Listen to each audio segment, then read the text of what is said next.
My name is Sam LoCascio, and I'm a postdoctoral fellow at UCLA.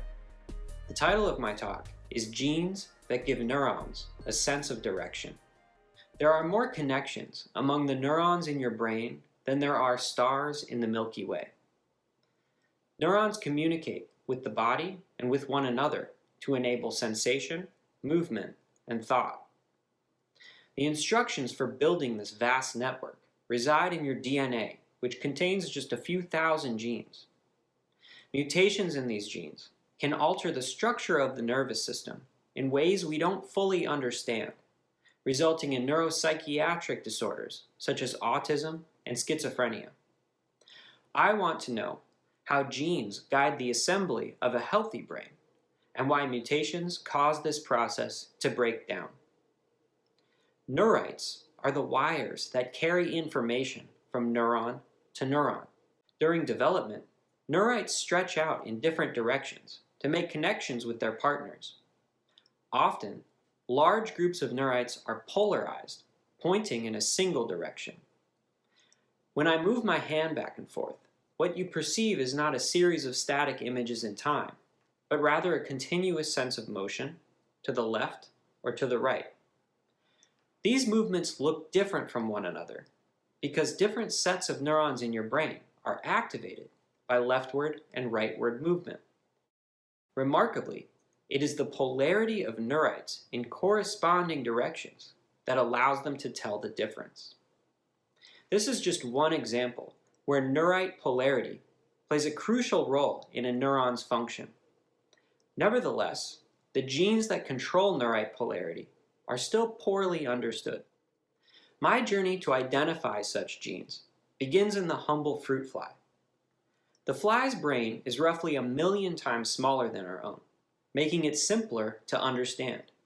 And yet, many of the same genes control brain development in both the fly and the human, so what we learn from the fly can teach us about ourselves.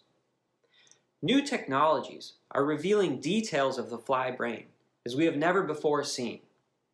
The connectome, a physical map of the brain, contains the shapes and connections among millions of neurites. The transcriptome, an atlas of gene expression, tells us how thousands of genes are switched on or off in different combinations as neurons develop.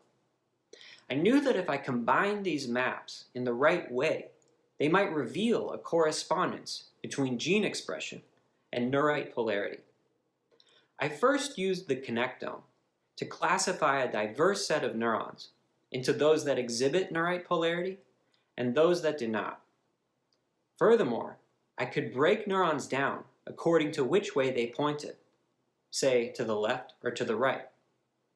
Next, I used the transcriptome to look for genes that were specifically expressed in neurons with particular orientations. For example, despite their many differences, all of the neurons with forward polarized neurites shared a handful of genes that were active during development. One such gene, flamingo, is associated with neurodevelopmental defects in humans. When I used a microscope to zoom in on the developing fly brain, I found that the protein encoded by flamingo was abundant in the same regions as the forward polarized neurites. And when flamingo was mutated, neurites were unable to polarize as they did in the brains of healthy flies, instead pointing around in random directions.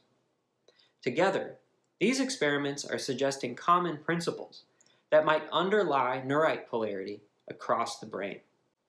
Understanding the genetics of brain assembly is an incredibly complex task. But turning to the simple fruit fly allowed me to correlate shape and gene expression across hundreds of individual neurons. This revealed genes essential for neurite polarity, a characteristic that shapes perception from flies to humans. By further developing this approach, I hope to illuminate how the complex shapes of our neurons and the galaxies of connections among them are regulated, impacting our understanding of development and disease.